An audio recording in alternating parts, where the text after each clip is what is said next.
अर्थात अपने पिताजी की आज्ञा का पालन करके मेरे मर्यादा पुरुषोत्तम वन में माता जानकी जी की खोज कर रहे थे।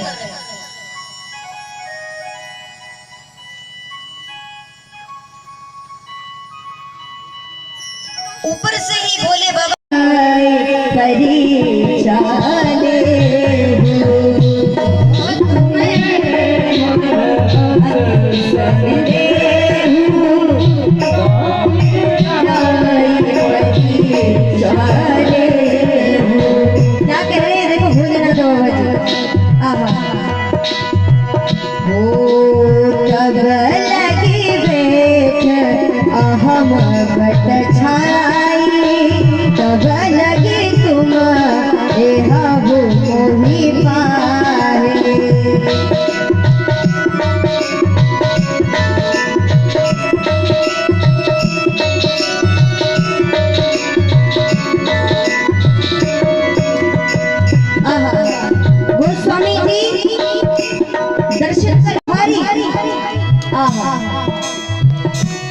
भगवान की परीक्षा लेने के लिए सती माता आ रही है,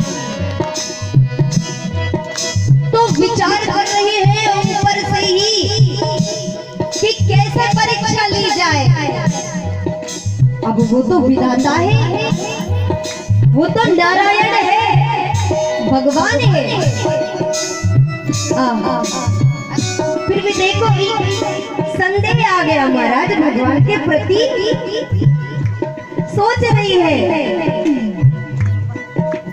जैसे दाई मोर बधारी करे हूँ तो जतन विवेक विचारी।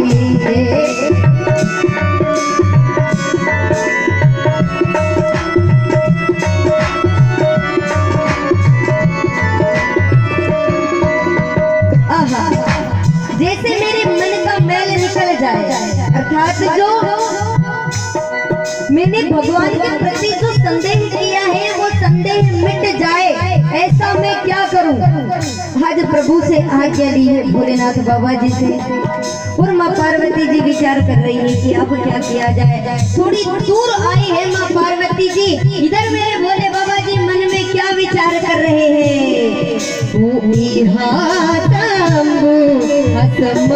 मन में विचार कर रहे हैं, मन में विचार कर रहे हैं, मन में सोच रहे हैं, कुछ बोल नहीं रहे हैं। क्या सोच रहे हैं?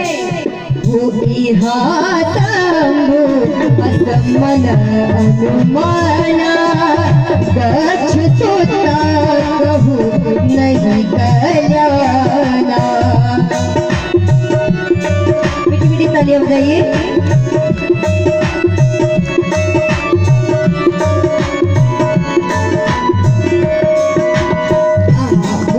मन में विचार कर रहे हैं कि ऐसा क्या किया। लखन लाल जी देख लेते हैं अब क्या हुआ। लखन भैया जी मां सती जी को देख लेते हैं,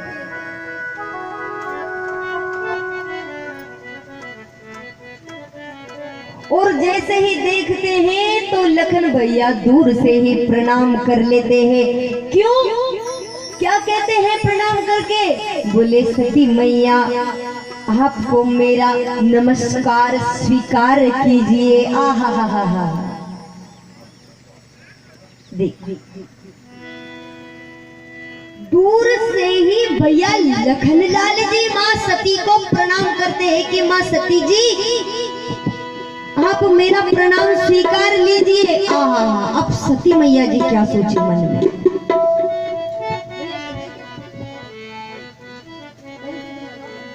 मैं परीक्षा लेने आई हूँ, और जब इस छोटे वाले भैया ने मुझे पहचान लिया है तो फिर बड़े वाले की तो बात ही निराली।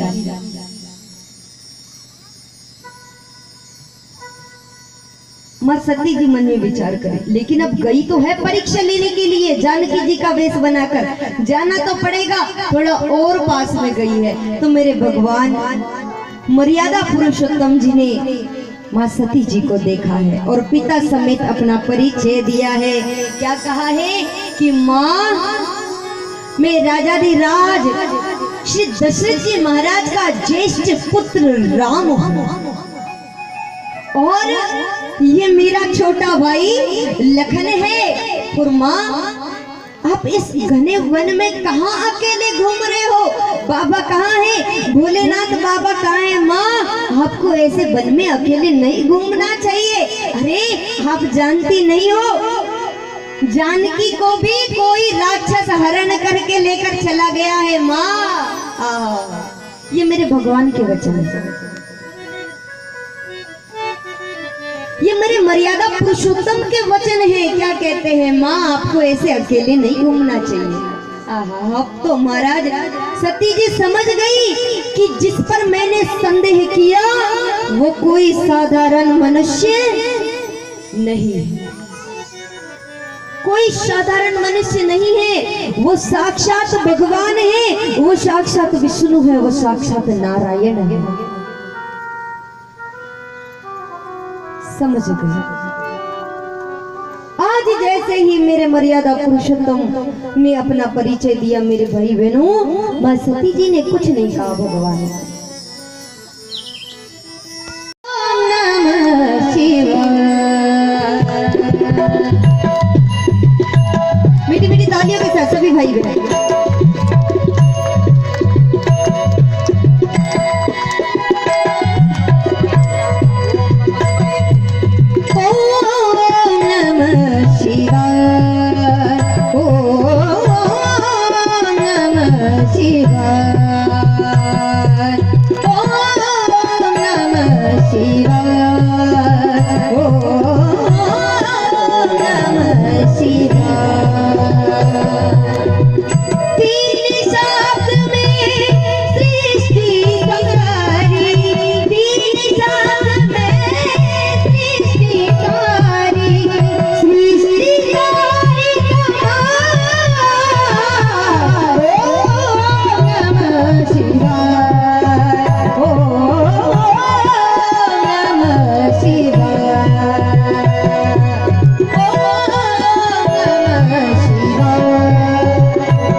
और जैसे ही भाई बहनों इस दृश्य को माँ सती जी ने देखा है, माँ सती जी समझ गई कि भोले बाबा जी ने मेरा परित्याग कर दिया है।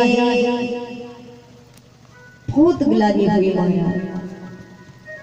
भोले बाबा जी अपने प्रभु का भजन कीर्तन करने लगे और जो सती माता है वो भोले बाबा जी की सेवा करने लगी। अब वो विचार करने लगी मन में कि जो भी अब अच्छा हो बुरा हो विधाता आपकी दृष्टि में है, आप देखें। ऐसा विचार करके माँ सती जी आज भोले बाबा जी की सेवा करने लगी है, चाकरी कर रही है। आहा समझ तो गई है कि भोले बाबा जी ने मेरा परित्याग कर दिया है, लेकिन फिर भी क्या करे, जाए तो कहाँ जाए, क्योंकि एक बार स्त्री का विवाह होने के बाद वो कहीं नहीं जा सकती है। क्यों? अपने पिता के घर भी नहीं जा सकती है। नहीं तो भाई बहनों, अगर पिता के घर 15 दिन से 16 दिन हो जाए ना, तो पिताजी के आस पड़ोस वाले उस लड़की को जिंदा नहीं छोड़ते हैं क्या? नहीं छोड़ते। अरे कैसी बेटी है 15 दिन से आकर मायके में बैठी है, कहते हैं ना। वहां भी नहीं जा सकती है, पिताजी के घर भी नहीं जा सकती है, सारे दरवाजे बंद हो जाते हैं उसके लिए। आज यही विचार करती है माँ सती जी कि मैं कहीं नहीं जा सकती हूँ। आज वही सती मैया भोले बाबा जी की सेवा करती है। एक करते सुंदर सुंदर परिया नृत्य करते और सुंदर सुंदर गान गाते, मंगल गान गाते, देवी देवताओं की टोली सुंदर सुंदर वाहन परिया नृत्य की देवता आकाश मार्ग से जा रहे थे। आकाश मार्ग से जा रहे थे। इस दृश्य को मां सती जी ने देख लिया और जैसे ही देखा तो भोले बाबा जी से पूछते हैं कि स्वामी, भोले बाबा जी से पूछते हैं कि स्वामी ये जो सुंदर सुंदर परियां हैं, ये जो सुंदर सुंदर विमान है, ये नृत्य की कहाँ जा रहे हैं, क्या है? गोस्वामी जी वर्णन कराते हैं सुंदर शब्दों में। क्या लिख रहे हो महाराज बाबा जी? पूछे हूँ तब शिव कहे हूँ बखानी, पिता जग सुने कछु हर पानी।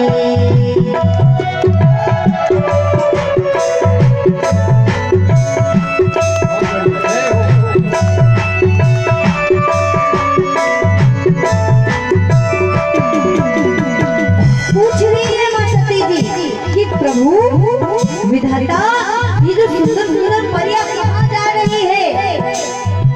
आहा, बोले बाबा जी कहते हैं, बोले सती ये सुंदर सुंदर परियां आपके पिताजी के घर जा रहे हैं। क्यों? क्योंकि आज दक्ष प्रजापति जी ने महायज्ञ का कार्यक्रम रखा है।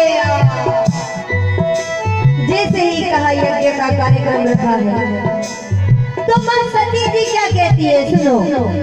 हो जो महेश्वरी आयस पायना कछु दिन जाएगा भूमि से।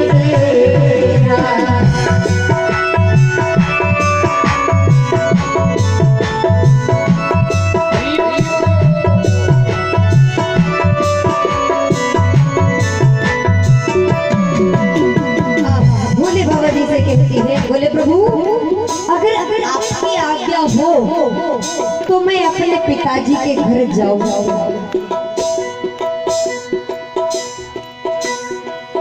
जानती है मां सती जी कि दुनिया वहां पर भी मुझे लांछन लगाएगी, वहां पिता के घर भी मैं चैन से जी नहीं पाऊंगी, लेकिन यहाँ भी तो मेरे पति ने मेरा परित्याग कर दिया, यहाँ भी तो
आपको नहीं बुलाया है। और मैं फिर एक बार कह रहा हूँ सती कि देखो बिना बुलाए कहीं नहीं जाना चाहिए। सुबह की कथा में आपको बताया था कि बगैर बुलाए मनुष्य ने कहीं नहीं जाना चाहिए। भोले बाबा जी भी यही कहते हैं कि सती मेरे वैर के कारण आपके पिताजी ने आपको नहीं बुलाया है, सारी कन्याओं को बुलाया है, आप वहां मत जाओ, हो सकता है आपका अपमान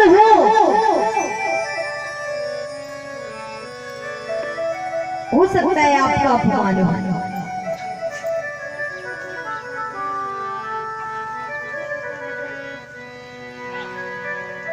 इसलिए आप मत जाओ।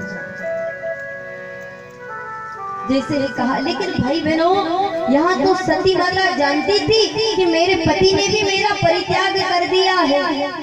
और देखो वैसे तो बिना बुलाए कहीं नहीं जाना चाहिए, जीवन में कभी कहीं नहीं जाना चाहिए, लेकिन कुछ जगह ऐसी भी है जहाँ पर बुलाने की रास्ता नहीं देखना चाहिए। कौन सी जगह? ध्यान से सुनिएगा। कुछ जगह सबसे पहले तो बेटी अपने मायके में आने के लिए बुलाने की रास्ता नहीं दे सकती। वो नहीं देख सकती है कि मेरे मायके में कोई मुझे बुलाएगा। वो अपना घर है, खुद का घर है, जा सकती है, वहां भी बिना बुलाए जा सकती है। दूसरी जगह कथा पंडाल, ध्यान दीजिएगा, कथा पंडाल में भी यहाँ पे भी बुलाने की रास्ता नहीं देखना चाहिए कि पंडित जी आएंगे, दीदी आएंगे, अनाउंसमेंट करेंगे कि आ जाओ भैया वडाली देशमुख वाले जितने भी भाई बहन आप कथा चालू रही। यहाँ पे भी बुलाने की रास्ता नहीं देखना चाहिए। भगवान के मंदिर में बुलाने की रास्ता नहीं देखना चाहिए। और तीसरी जगह गुरु के आश्रम में, गुरु के आश्रम में भी कभी बुलाने की रास्ता नहीं देखना चाहिए कि गुरु के आश्रम से कोई फोन लगाएगा कि भैया आ जा, ये काम है, कभी नहीं देखना चाहिए। कुछ जगह ऐसी है जहां बिना बुलाए जा सकते हैं।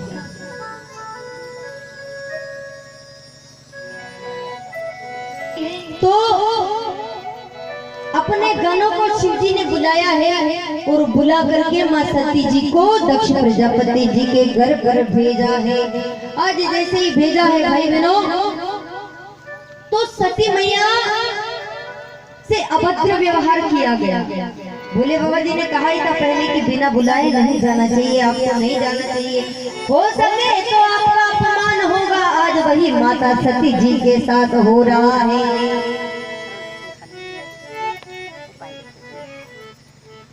ऐसे अपशब्द का प्रयोग कर रहे हैं, भोले बाबा जी के लिए अपशब्द कह रहे हैं। जो दक्ष प्रजापति जी है वो अपशब्द कह रहे हैं भोले बाबा जी के लिए।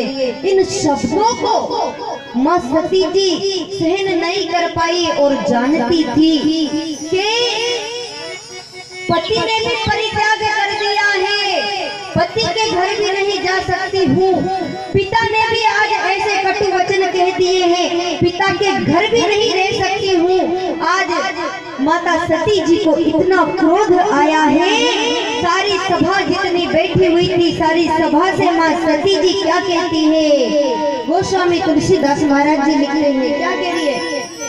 सुनहु सभासद, सुनहु सभासद सकल मुनेदा, कहि सुन जिन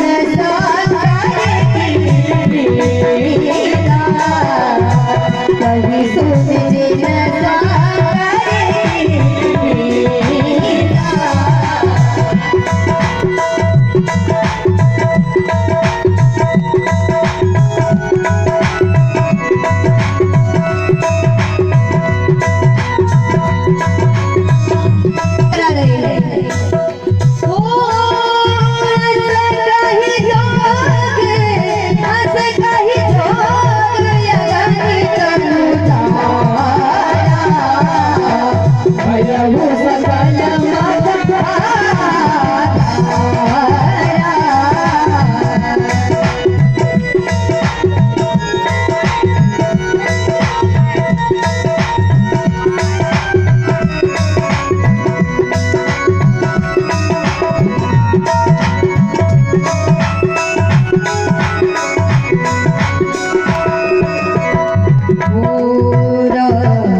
क्या कहती है सती जी सारी सभासदों से,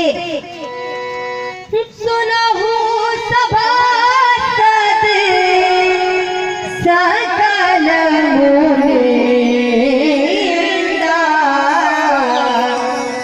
कही सुन जिन शंकर की निंदा। हे सभासदों, जिसने भी शंकर की निंदा कही है, जिसने भी शंकर की निंदा सुनी है, क्या कह रही है?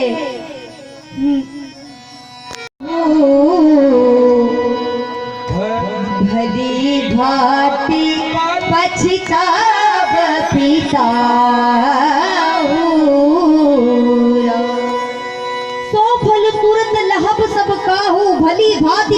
और उन वीर भद्रों ने शिवजी से आज्ञा पाकर के सारी यज्ञशाला को विध्वंस कर डाला है। इतना क्रोध मेरे भोले बाबा जी को आया है कि भोले बाबा जी ने दक्ष प्रजापति के सर को धड़ से अलग कर दिया है। उसी समय क्या घटना घटती है महाराज? गोस्वामी तुलसीदास जी लिखते हैं, सती ही मरती हरि सन भर मांगा, जन्म जन्म शिव पद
मनाने के लिए वो कहाँ जाती है?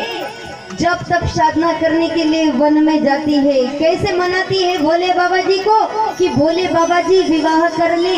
इसलिए तो कहते हैं कि किसी बहन की अगर शादी नहीं हो रही तो 16 सोमवार का उपवास करो। भोले बाबा जी जरूर प्रसन्न होंगे, पार्वती जी जरूर प्रसन्न होंगे। करना चाहिए, वैसे अच्छी बात है। अच्छा पति मिलता है ना, नहीं तो दारू पीने वाला मिल जाता है। हाँ, करना चाहिए। और वैसे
और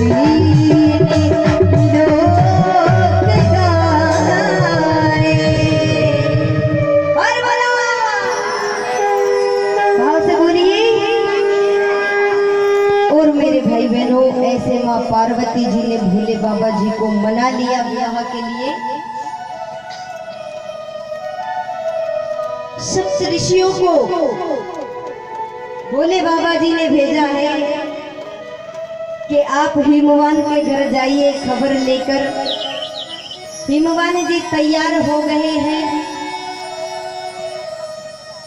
आज वही पार्वती हिमवान के घर वापस आई है। इधर विवाह की तैयारियां हो रही है। आज हिमाचल राजा ने इतनी तैयारी करी है, महाराज इतनी तैयारी करी है कि जितने भी सगे संबंधी है सभी को बुलाया है कि मेरी बिटिया का विवाह किसके साथ होने वाला है। किसके साथ होने वाला है? थोड़ा जोर से बोलिए, किसके साथ होने वाला है? भोले बाबा जी के साथ हो, नहीं तो फिर इधर से टाकले और इधर से जाए तिकड़े, ऐसा नहीं। हाँ, मतलब सुन रहे हैं, सबको पता है कि पार्वती जी का विवाह किनके साथ होने वाला है? भोले बाबा जी के साथ। अब क्या हुआ महाराज कि इधर भोले बाबा जी की का विवाह का समय आ गया। देवतागण विचार करने लगे कि अरे ये तो इतना भोला है कि वैसे भी बात सुनेगा नहीं किसी की, तो एक काम क्यों ना करें, हम खुद ही तैयारी करके पहले चले जाए। ये भोले है, आता रहेगा पीछे से।